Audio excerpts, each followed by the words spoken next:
શ્રાપ આપ્યો, જડ બુદ્ધિના છો તો જડ થશો અને વૃક્ષ થશો એવું કહ્યું. ક્ષમા માંગી તો કે નંદાલયના વૃક્ષ થશો, ભગવાન તમારો ઉદ્ધાર કરશે. બંને વૃક્ષો પડ્યા, મુક્તમ મધુરમ દિવ્ય પુરુષ રૂપે પ્રગટ થયા. સ્તુતિ કરી વાણી ગુણાનું કથને શ્રવણૌ કથાયામ હસ્તૌ ચ કર્મસુ મનસ્તવ પાદયોર્ના. સુંદર સ્તુતિ. પ્રભુ આપનું તો બંધાવું પણ અમને મુક્ત કરવા માટે છે. એકમ ભગવતઃ કાર્ય બહવ અર્થાનામ ચ સાધકમ.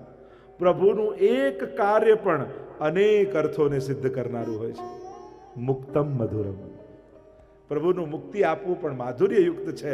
એટલે મહાપ્રભુજી ગાન કરતા કહે, ગોપી મધુરા લીલા મધુરા યુક્તમ મધુરમ મુક્તમ મધુરમ દ્રષ્ટમ મધુરમ શિષ્ટમ મધુરમ મધુરાધિપતે અખિલમ મધુરમ મધુરાધિપતે અખિલમ મધુરમ મધુરાધિપતે અખિલમ મધુરમ. મહાપ્રભુજી કહે દ્રષ્ટમ મધુરમ. પ્રભુની દ્રષ્ટિ મધુર છે. પ્રભુની દ્રષ્ટિમાં કઠોરતા નથી, કોમળતા છે. પ્રભુની આંખો પણ કોમળ છે અને નજર પણ કોમળ છે. પ્રભુ ક્યારે પણ કઠોર દ્રષ્ટિએ કોઈને જોતા નથી. પ્રભુ હંમેશા કરુણામય દ્રષ્ટિએ જુએ છે. જો પ્રભુની દ્રષ્ટિ બે રૂપ કહી શાસ્ત્રોમાં, એક કાલ રૂપ દ્રષ્ટિ, બીજી કૃપા રૂપ દ્રષ્ટિ. ત્યાં અર્જુનને કહે છે, મેં દ્રષ્ટિ માત્રથી બધાના આયુષ્યનું હરણ કરી લીધું છે, તારે તો કેવલ ખોળિયા પાડવાના છે. કાળ દ્રષ્ટિ અને ભક્તો પર કરે કૃપા દ્રષ્ટિ. કમલ સી અખિયા લાલ તિહારી, 300 तक तक तीर चलावत बैंधत छतिया हमारे. प्रभु आपकी वो दृष्टि हमारा पर पड़ती है ना, तब यूं लगता है मानो आप बाण छोड़कर हमारे हृदय को बेंध रहे हो. આ કૃપા દ્રષ્ટિ છે. જો આપણે ત્યાં અનેક પ્રકારની દ્રષ્ટિની વાત છે. વિવેક દ્રષ્ટિ, ત્યાગ દ્રષ્ટિ, ભોગ દ્રષ્ટિ, જ્ઞાન દ્રષ્ટિ, ભાવ દ્રષ્ટિ, અનેક પ્રકારની દ્રષ્ટિઓ છે. વસ્તુ એ જ હોય છે, તમે કયા નજરે જુઓ ને એના પરથી વસ્તુ નક્કી થતી હોય. મેં કહ્યું વસ્તુમાં પણ લૌકિકતા અલૌકિકતા નથી હોતી, ખરાબ ને સારું નથી હોતું. તમારી જોવાની દ્રષ્ટિ, જે દ્રષ્ટિએ જુઓ એ રીતે એનું ફળ મળે. વિવેક દ્રષ્ટિ, ભોગ દ્રષ્ટિ, ભાવ દ્રષ્ટિ, ત્યાગ દ્રષ્ટિ, અનેક અનેક. અત્યારે વિસ્તારનો સમય નથી, પણ દ્રષ્ટિઓના અનેક પ્રકાર આપણે ત્યાં કયા છે. એટલે જ આપણે એમ કહીએ વોચ ઇટ. લો ઇંગ્લિશમાં કહે ને વોચ ઇટ, જુઓ એને વોચના એટલે અર્થઘટન કરે. ડબલ્યુ એટલે watch your words, watch your attitude, watch your thought, watch your character, watch your heart. WATCH. દરેકનો એક ભાવ છે. તમારા શબ્દોને જુઓ, તમારા વ્યવહારને જુઓ. જો વૈષ્ણવની આંખમાં શરમ હોવી જોઈએ, મુખમાં સ્મરણ હોવું જોઈએ, કાનમાં શ્રવણ હોવું જોઈએ, હાથમાં હંમેશા જેમ આપણે કે હૃદયમાં સ્નેહ હોવો જોઈએ અને પગમાં શ્રમ હોવો જોઈએ. આટલી વસ્તુ જેની અંદર હોય એ વૈષ્ણવ કહેવાય. સૌથી પહેલા આંખમાં શરમ. ભગવાનના નેત્રો જોજો, એમની આંખમાં શરમ છે. બહુ આંખો કાઢીને નથી. આપણે એમાં પણ પુષ્ટિ માર્ગમાં તો બધા ઝૂકેલા નેત્રો ઠાકોરજીના હોય. એમના આંખમાં રસ હોય ને શરમ હોય. સમજદારની આંખોમાં શરમ હોય. ભલે બધું જ જાણતા હોય, બધું આવડતું હોય, બધા પણ અહંકાર એની આંખમાં ન હોય. આંખ બહુ મહત્વનું છે. આપણા મનનું પ્રતિબિંબ છે આંખ. આપણા મનમાં કેવા ભાવો છે એ માણસના નેત્રો કહી આપતા હોય છે. આંખમાં શરમ, કાનમાં શ્રવણ, મુખમાં સ્મરણ. તો અનેક અનેક ચર્ચાઓ આપણે કરી શકાય. પણ દ્રષ્ટમ મધુરમ, પ્રભુની દ્રષ્ટિ પરમ મધુર છે. એમ ગોપીજનો કહે છે કે પ્રભુ આ દ્રષ્ટિને જ્યારે અમે સ્મરણ કરીએ છીએ ત્યારે અમારા હૃદયમાં પરમ સ્નેહ જાગે છે. એટલે મહાપ્રભુજી આગળ કહે દ્રષ્ટમ મધુરમ શિષ્ટમ મધુરમ. શિષ્ટ એટલે શાસન કરવું, શિસ્તમાં લાવવું. શિષ્ટમ મધુરમ. આપણે કહીએ ને ઐશ્વર્ય, તો ઈશ ધાતુ પર આશાસન કરવું પરમાત્મા, એ મધુર છે. અને પ્રભુ જ્યારે આપણા ઉપર શાસન કરે, આપણા ઉપર અધિકાર કરે તો મારી શરણાગતિ આજે સિદ્ધ થઈ ગઈ. વ્રજમાં પ્રભુનું શાસન છે. એટલે જ તો ઠાકોરજી આપણે ત્યાં 12 માસની લીલામાં એક લીલા આવે છે, દાન લીલા. શિષ્ટમ મધુરમ, શિષ્ટ કરવું, શાસન કરવું. દાન લીલા કોને કહેવાય? બ્રાહ્મણને દાન આપીએ એ દાન નહીં, દાણ. આપણે કહીએ દાણ ચોરી, મીન્સ ટેક્સ, કર લેવો ઠાકોરજીનો. ગોપીઓ જ્યારે સાંકડી ખોરમાંથી જતી હોય, આજે પણ તમે જ્યારે ગેવરવનને જાઓ ત્યાં સાંકડી ખોર આવે, દાનઘાટી આદિ આવે અને ઠાકોરજી ત્યાં પર્વત પર ઊભા રહી જાય. સાંકડી ખોર એટલે એમાંથી એક જ ગોપી નીકળી શકે અને માથા મટકી હોય અને ગોપી નીકળી હોય અને નીકળતી જતી હોય એટલામાં ઠાકોરજી અંતરંગ સો કહેત હે ગ્વાલીને રાખો ઘેર ના ગરી દાન લીલા. દોડતા દોડતા ઠાકોરજી આવે, મટકી ઉપાડીને ભાગે. મેરી ભરી મટકિયા લે, દાનના પદ ગાઈએ છે ને આપણે. ઠાકોરજી ગોપીઓને કહે કે ચલો અહીંયા રસ્તો મારો છે, વ્રજનો રાજા હું છું, આ નીકળવાનો ટેક્સ આપો, કર આપો, દાણ આપો. અને ગોપીઓ કહે અરે અમે તો રોજ જઈએ છીએ, વર્ષોથી જઈએ છીએ, આ નવો કર ક્યાંથી આવ્યો? હું વ્રજનો રાજા છું. અને પ્રભુ શાસન કરે છે ગોપીજનો ઉપર. આમ પ્રભુનું શાસન કરવું એ રીતે જ સખાઓને બેસાડી અને સખાઓની આગળ રાજાની રમત ઠાકોરજી ખેલે છે અને સખાઓ ઉપર શાસન કરે છે. વ્રજમાં ઠાકોરજીનું શાસન છે. એટલે જ એમ કહેવાય કે જો કંસ છે ને, એણે બધાને પ્રભુને બોલાવવા માટે મોકલ્યા પણ પોતે બ્રજમાં ન ગયો. કારણ આ બ્રજમાં શાસન એવું છે. આ ઠાકોરજી એમ કહે, અહીંયા એમ કહ્યું કે પ્રભુનું શાસન. ઠાકોરજી કહે મારું નહીં, રાધા શ્યામાજુ કો રાજ હમારે, શ્યામાજુ કો રાજ. આપણા તો કીર્તનમાં શું આવે? પ્રભુ એમ કહે છે આ બ્રજમાં તો શ્યામાજુ એટલે રાધાજુનું રાજ છે. એટલે કંસને જ્યારે ખબર પડી કે આ બધી જ ગોપીઓમાં રાધાજી સર્વોત્તમ સુંદર છે, એટલે એને કહેવડાવ્યું રાધાજીને કે તમારા ઉપર મારો અધિકાર છે. રાધાજીને હસવું આવ્યું ને કહ્યું ઠીક છે, જો તમારો અધિકાર હોય તો બ્રજમાં આવો અને મને લઈ જાઓ. કારણ કે જો કંસના ચરિત્રમાં જુઓ, એ પોતે બ્રજમાં નથી ગયો, હંમેશા બધાને અસુરોને મોકલ્યા, પણ પોતે કેમ ન ગયો? તો કે બ્રજના સંતો આવી કથા કહેતા હોય કે રાધાજીએ કહ્યું કે આવીને લઈ જાઓ. અને કંસ લેવા માટે આવ્યો અને જ્યાં વ્રજની હદમાં પગ મૂક્યો ત્યાં જ એ ગોપી બની ગયો. હવે ગોપી બની ગયો, સ્ત્રીનો દેહ મળી ગયો, સ્ત્રીનો વેશ. અને હવે તો બધી ગોપીઓએ ઘેરી લીધો અને કહ્યું કે આ નવી ગોપી ક્યાંથી આવી? કહ્યું કે ક્યાંક મથુરાથી ગોપી આવી છે, લાવ આને નચાવ તો ખરા. અને પગમાં નુપુર પહેરાવ્યા અને છમ છમ છમ છમ કરીને નચાવ્યા અને અનેક પ્રકારની લીલા કરી કે હવે આને કામ શું સોંપીશું? તો કે આને છાણા થાપવા માટે બેસાડી દો. કરી દીધો ગોબરનો ઢગલો અને કહ્યું લે થાપ છાણા.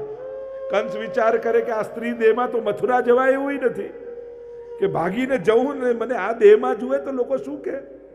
ચાણા થાપતા હતા એટલામાં વૃષભાનજી ત્યાંથી નીકળે.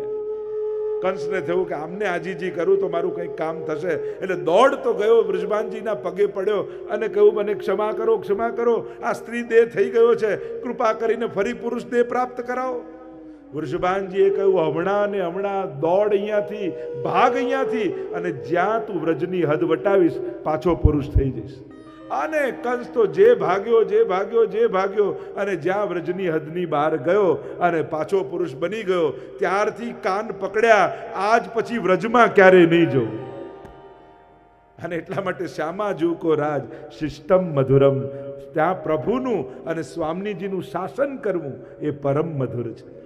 એટલે મહાપ્રભુજી ગાન કરતા આગળ કહે ગોપા મધુરા ગાવો મધુરા યશ્રીર મધુરા સૃષ્ટિર મધુરા દલિતમ મધુરમ ફલિતમ મધુરમ મધુરાધિપતે અખિલમ મધુરમ મધુરાધિપતે અખિલમ મધુરમ મધુરાધિપતે अखिलम मधुरम। गोपा मधुरा, देखो मधुरता का रस तो ये गोप भी जानते हैं। આગળ સખ્યમ મધુરમ તો કહ્યું, અહીંયા કહ્યું ગોપા મધુરા. એટલે નાના બાળકોથી લઈ વડીલો ગોપો સુધી બધા જ મધુરતાનો અહેસાસ પ્રભુનો કરે છે. ગોપો અનેક પ્રકારના છે. સગો ગોપાલકોચ્યુત, ત્યાં ગોપ શબ્દ વાપર્યો. ગાયોને ગોપોને લઈને ભગવાન પધારે છે વૃંદાવનમાં. બંને પ્રકારના ગોપ કયા, અંતરંગ અને બહિરંગ ગોપ. એક જે ઠાકોરજી અને સ્વામીજીની લીલાને જાણે છે, અને બીજા એમ છે જે ગૌચારણ કરવા માટે આવ્યા છે. તો ગોપા મધુરા, ત્યાં સુબોધનીજીમાં મહાપ્રભુજી સમજાવે છે કે જ્યારે ગૌચારણ કરવા ગોપોની સાથે ઠાકોરજી પધારે છે ત્યારે વિવિધ પ્રકારના પક્ષીઓના અવાજ કરી, જુદી જુદી લીલા કરી આ ગોપોને પણ નવે રસોનો અનુભવ ઠાકોરજી કરાવે છે. ચકોર ક્રૌંચ ચક્રવાહ ભારત વાદાંશ વર્ણિન અનુસેતી સ્મ વિદ્વત વ્યાઘ્ર સિંહો, એમ કહ્યું. જુદા જુદા અવાજ કરે. ચકોર, પહેલા ચકોર પક્ષીનો અવાજ કરે, અને ચકોર પક્ષી એ વિરહમાં જળતો રહે, શૃંગાર રસનો અનુભવ કરાવ્યો. ક્રૌંચ પક્ષીનો અવાજ બહુ તીણો હોય, વીર રસનો અનુભવ કરાવ્યો.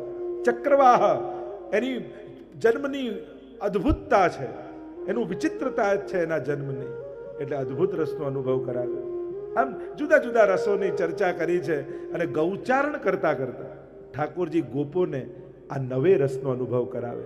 જુદા જુદા પક્ષીઓના અવાજ કરતા ઠાકોરજી સખાઓને લઈને આવ્યા, અને જોઈએ તો વચ્ચે સુંદર મેદાન છે, અને મેદાન છે એમાં અનેક મયુર નૃત્ય કરી રહ્યા છે, એની બાજુ ઢેલ ઊભી છે, અને મયુર જેવો અવાજ કાઢતા કરતા પીછાઓને પાછળ લગાવ્યા, અને ઘૂંટણીએ એવા નાચવા લાગ્યા, એવા નાચવા લાગ્યા, એવા નાચવા લાગ્યા કે બધી ઢેલ મોરોને છોડીને ઠાકોરજીની બાજુમાં આવી. અને જ્યારે આ અવસ્થા જોઈ બધા સખાઓ જોર જોરથી હસવા લાગ્યા, તાળીઓ વગાડવા લાગ્યા, અને આમ હાસ્ય રસનું દાન કર્યું. આગળ ગૌચારણ કરતા કરતા ઠાકોરજી જાય. કેટલાક ગોપો થોડા ઉદંડી છે, ઝાડ તોડે, ફૂલ તોડે, થયું આમને શિસ્તમાં રાખવા જોઈએ, એટલે ઠાકોરજી છાનામાના ઝાડીમાં છુપાઈ ગયા. વ્યાઘ્ર સિંહ ઓહો, અને ઝાડીમાં છુપાઈ, જ્યાં ગોપ આગળ આવે એટલે સિંહનો અવાજ કરે, એટલે ગોપ ડરી જાય, અને આમ ભયાનક રસનો અનુભવ કરાવે. ઠાકોરજી ગૌચારણ કરતા કરતા થાક્યા, અને મૂળ વૃક્ષના હોય એના પર મસ્તક રાખીને સૌથી પહેલા દાઉજી પહોંચી ગયા. અને દાઉજી સૂતા હતા ત્યારે ઠાકોરજી એમના ચરણ દબાવવા લાગ્યા. અને ચરણ દબાવવા લાગ્યા એટલે સખાઓને, ગોપોને આ ગમ્યું નહીં કે પ્રભુ આમની સેવા કરે ઠીક નથી, ઠાકોરજીની સેવા આમણે એમ કરવી જોઈએ. એટલે મનમાં ગ્લાની આવી, અને બીભત્સ રસનું દંડ ઠાકોરજીએ કર્યું. અને હવે પ્રભુને પોઢવાનો વારો આવ્યો, અને ગોપો સેવા કરે છે. શયાનો હિ શાંતો ભવેતી, એટલે શાંત રસનું દાન ઠાકોરજીએ કર્યું. આમ મહાપ્રભુજી બહુ અદ્ભુત વિશ્લેષણ કરે છે કે ગૌચારણ કરતા કરતા નવે નવ રસોના દાન ઠાકોરજીએ ગોપોને કર્યા, એટલે અહીંયા કહ્યું ગોપા મધુરા. ગોપો પણ એ મધુર આસ્વાદ, પ્રભુના સુધાનો આસ્વાદ, ગોપોએ પણ માધુર્યનો આસ્વાદ કર્યો છે, એટલે કહ્યું ગોપા મધુરા. ગોપીઓના નામ ભાગવતમાં નથી, પણ ગોપોના નામ ભાગવતમાં છે. અને આ બધી લીલાઓમાં ગોપ સદાય ઠાકોરજીની સાથે છે. એ ગૌચારણ લીલા હોય, માખણ ચોરી લીલા હોય, એ હોળી ખેલની લીલા હોય, આ બધી લીલાઓમાં ગોપ સતત પ્રભુ સાથે છે. અને આ ગોપોને પણ વેદ રૂપ કયા છે, સાક્ષાત વેદ છે, એટલે કહ્યું ગોપા મધુરા. આગળ કહ્યું ગાવો મધુરા. ઠાકોરજીની આસપાસ રહેલી ગાયો પણ મધુર છે. અને આ ગાયો માટે તો સ્વયં હરિરાય મહાપ્રભુજી પણ નિત્ય લીલામાં કહે છે ને, ધોરી ઘુમર ઓર મજીઠી સબ ગુણ પૂરન સબે અનૂઠી. ઠાકોરજીની ગાયો પણ અનેક પ્રકારની છે. શ્વેત ધોરી ગાય, એટલે એ જેટલી ધોળી ગાય હોય એ યુથનું નામ ધોરી રાખી દે. ધોરી ઘુમર, ઘણી ઘુમર ગાય છે, ઘણી મજીઠી લાલ જેવા રંગની છે. એવા અનેક અનેક પ્રકારના ગાયોના સ્વરૂપો છે. અને કેવી છે ગાય? સબગુણ પૂરન સબે અનૂઠી. સર્વ ગુણ સંપન્ન ગાયો છે, અને અદ્ભુત ગાયો છે, અનૂઠી છે. આવી ગાયો ક્યાંય વિશ્વમાં દેખાય નહીં, એવી ગાયો ઠાકોરજીની છે. અને ઠાકોરજી પણ ગાયોને એટલો જ પ્રેમ કરે છે. ગાયો કૃષ્ણ વગર ન રહી શકે, કૃષ્ણ ગાય વગર ન રહી શકે. બંનેમાં એટલો પરસ્પર પ્રેમ છે. અનેક અનેક વર્ણન ગાયોના ચરિત્ર. જ્યારે ઠાકોરજી વેણુનાદ પણ કરે ને, ગાવશ્ચ કૃષ્ણ મુખ નિર્ગત વેણુ ગીતમ પિયુષ મુત્ત ભીત કર્ણ પુટઈ પિબંત્ય શાવા સ્મૃત સ્તનપય કવલા સ્મૃતસ્તુ ગોવિંદ મહાત્મની દશાશ્રુ કલા સ્પૃશંત્ય. ગાયો કાન ઊંચા કરી અને ઠાકોરજીના એ સુધા જે વેણુ દ્વારા વહી રહી છે એને ગ્રહણ કરે. અને ગ્રહણ કરે ને નીચે વાછરડું દૂધ પીતું હોય. જો આપણે ત્યાં ગાયનો પણ ક્રમ કેવો છે, ઠાકોરજી આગળ ખંડપાટ ઉપર જે ગાય રાખો એ ખાલી ગાય નથી રખાતી, વાછરડા સાથેની ગાય રખાય છે. તમે પ્રાચીન હવેલીઓમાં જોશો ને તો ખાલી ગાય નહીં હોય, દૂધ પીતું વાછરડું અને એની સાથેની ગાય મૂકવામાં. એ પુષ્ટિ લીલા માનવામાં આવે. પોષણમ તદનુગ્રહ. જેમ ગાય વાછરડાનું પોષણ કરે છે એમ ભગવાન પણ ભક્તોનું પોષણ કરે છે. એટલે વાછરડા સાથેની ગાય. આપણે ત્યાં તો ગૌદાન પણ કરીએ ને, એમાં શ્રેષ્ઠ ગૌદાન એને કહેવાય જે વાછરડા સાથેની ગાયનું દાન કરવામાં. આ ગાયો બધી અનૂઠી છે. એટલે જે વાછરડું દૂધ પીતું હતું માના આંચળમાંથી, શાવાહ સ્નુત સ્તનપય કવલાસ્મતસ્થુ, એને દૂધ પીતો લીધું, પણ જ્યાં વેણુના સ્વર પડ્યા તો હવે નીગળાતુંય નથી ને ઉગળાતુંય નથી. મુખમાં કોળિયો ફસાઈ ગયો છે અને સ્તબ્ધ થઈ ઠાકોરજીની વેણુ સુધાના પાન કરી લે. તો આ ગાવો મધુરા. ગાયો મધુરતાને કેમ જાણે? તો કે આ વેણુ નાદ દ્વારા ગાય જે સુધાનું ગ્રહણ કરે અને એ દૂધ જ્યારે ઠાકોરજી આરોગે, એ દૂધનું જે ગ્રહણ કરે એમાં ભગવાનની સુધા મિશ્રિત હોય છે. તો સબ ગુણ પૂરણ સબે અનૂઠી. અને જ્યારે ઠાકોરજી સાંધ્યા કાલના સમયમાં વેણુનાદ કરીને ગાયોને બોલાવે એટલે દોડતી ભાગતી ગાયો ચારે બાજુ પ્રભુ સાથે વિટળાઈ જાય. અને પ્રભુને ક્યાં ગમે? આગે ગાય, પાછે ગાય, ઇત ગાય, ઉત ગાય. आगे गाए पाछे संध्या काल का समय हुआ है. वेणु के स्वर भरते प्रभु. जब ठाकुर जी की वेणु सुनी, सभी गायें दौड़ती भागती आ गई. प्रभु के चारों ओर गायें खड़ी हो गई. और अब प्रभु क्यारेक नौजणा ने मस्तक पर बांधी ले, क्यारेक पीतांबर ने कटी में बांधे, क्यारेक वेणु ना स्वर भरे, क्यारेक वेत्र ने फेरवता जाए. हियो हियो हटक हटक हटक हटक चलावता ठाकुर जी गायों ना वृंद ने लई अने गोकुल की ओर आ रहे. पाछे गाए इते गाए उते गाए गोविंद को गाए बस वो भावे. गायों खुर्रज उड़ती होय. श्याम प्रभु પાંડુરંગના થઈ જાય. આખા શરીરમાં ગોરજ લાગી હોય અને એ સમયે પ્રભુની શોભા આભા એવી સુંદર લાગે. ગોરજથી મંડિત પ્રભુ, કેશ વિખરાયેલા હોય, માનો કમળ ઉપર ભમરો આવીને બેસી ગયો હોય એવી સુંદરતા પ્રભુની લાગે. અને ગાયો ને ગોપોને લઈને પ્રભુ ગોકુલની ગલીઓમાં પધારે.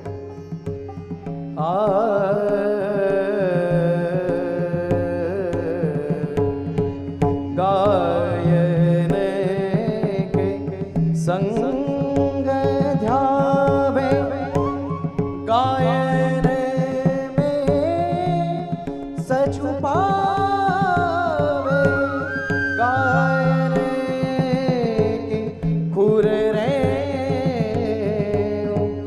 अंग सा लपटावे. आगे गाय पाछे गाय ईद गाय उद गाय गोविंद को गाय बस वोई भावे. गावो मधुरा. ये गायें भी प्रभु के माधुर्य का आस्वाद करती हैं. इसीलिए कहा गोपा मधुरा, गावो मधुरा, यष्टिर मधुरा. यष्टि यानी प्रभुनी लाकड़ी, यानी वेत्र. કહ્યું ને વેણુજી જાણે મહાદેવજી બનીને આવ્યા, વેત્ર માનો બ્રહ્માજી બનીને આવ્યા. અને વેત્રને ફેરવતા જાય ઠાકોરજી, ગાયોને ચરાવતા જાય. એ જ વેત્રનો ઉપયોગ ઠાકોરજી ક્યારેક ખાડા રહેવું હોય તો પોતાના હાથ નીચે વેત્ર રાખી ઠાડી રાખી અને ઠાકોરજી ઉભા રહે અને આમ ત્રિભંગી રૂપ ધારણ કરે અને ટેકો આપે વેત્ર ઉપર. ક્યારેક દાન લીલા કરવી હોય, ગોપીઓ પાસે દાન માંગવું હોય, દોડતા જઈને છડી મારે માટલી ઉપર અને મટલી ફૂટી જાય. અનેક અનેક ઉપાયો. યા ઠાકોરજી માખણ ચોરી કરવા ગયા હોય અને દૂધની મટકી છીકા પર હોય, એ વેતરને જોરથી આમ મારે, કાણું પડે ને દૂધની ધારા પડે એટલે ઠાકોરજી સીધા મુખ દ્વારા એને પાન કરવા લાગે. यष्टिर मधुरा, ये यष्टि भी, ये छड़ी भी ठाकुर जी की बड़ी मधुर है. એટલે જ આપણે ત્યાં સેવાના ક્રમમાં બે સમયે ઠાકોરજીના હાથમાં વેત્ર ધરાય, એને વેણુ વેત્ર જેમ કહીએ ને, વેણુ અને છડી ઠાકોરજીની. આપણે ત્યાં રાજભોગમાં ઠાકોરજીને વેત્ર ધરાય અને બીજું સંધ્યા આરતી સમયે ઠાકોરજીને વેત્ર ધરાય છે. આ બે સમયે ઠાકોરજીના હસ્તમાં વેણુ અને વેત્ર બંને ધરાવવામાં આવે અને ઠાકોરજી એ વેત્રને લઈ ગાયોને હંકારતા હંકારતા ફરી ગોકુળ પધારે છે. એટલે કહ્યું यष्टिर मधुरा, આગળ કહ્યું सृष्टिर मधुरा. देखो ये प्रभु की जो लीला सृष्टि है वो परम मधुर युक्त है, आनंद युक्त है, अलौकिक है. પ્રભુએ પ્રગટાવેલી આ સમગ્ર લીલા સૃષ્ટિ, એ હોય બ્રજમંડળ, ગિરિરાજજી, યમુનાજી, ગોપી, ગાયો, પક્ષીઓ, જે કાંઈ પણ લીલા પરિકર પ્રભુનું છે એ લૌકિક પંચ ભૌતિક દેહનું બનેલું નથી. લૌકિકતા ક્યાં છે? જ્યાં પાંચ ભૌતિકતા છે ત્યાં લૌકિકતા છે. જ્યાં કેવલ આનંદ અંશથી સૃષ્ટિનું સર્જન છે ત્યાં અલૌકિકતા છે. એટલા માટે જ્યારે પણ તમે પ્રભુના સ્વરૂપને જુઓ, મહાપ્રભુના સ્વરૂપને જુઓ, યમુનાજીના સ્વરૂપને જુઓ, ક્યારે પણ પોતાના જેવો પ્રાકૃત દેહ એને નહીં માનવો. પ્રાકૃત ધર્માનાશ્રય અપ્રાકૃત નિખિલ ધર્મ રૂપમિતિ, સર્વોત્તમ સ્તોત્રમાં પહેલો જ શ્લોક આપણે બોલીએ છીએ. અહીંયા પ્રાકૃત ધર્મોનો આશ્રય નથી. અહીંયા અલૌકિક તત્વો દ્વારા ભગવાને આ અલૌકિક દેહને ઘડ્યા છે. સૃષ્ટિર મધુરા, પ્રભુની આ લીલા સૃષ્ટિ છે, અલૌકિક સૃષ્ટિ છે. એમાં લેશ માત્ર પણ લૌકિકતાનો સ્પર્શ નથી. એટલે જ તો એમ, કારણ કે લૌકિકતા ક્યાં હોય? જ્યાં લૌકિકતા હોય ત્યાં આ ત્રણ બંધન હોય. ત્યાં કાળકૃત ક્ષય હોય, કર્મકૃત બંધન હોય અને સ્વભાવકૃત પરિણામ હોય. તો સ્વભાવકૃત બંધન, તો કાળ, કર્મ અને સ્વભાવ, આ ત્રણનો બંધન જ્યાં હોય ત્યાં લૌકિકતા. આપણને બધાને કાળનું બંધન છે. સમય થાય એટલે આપણે શરૂ કરી, સમય થાય પૂરું થાય.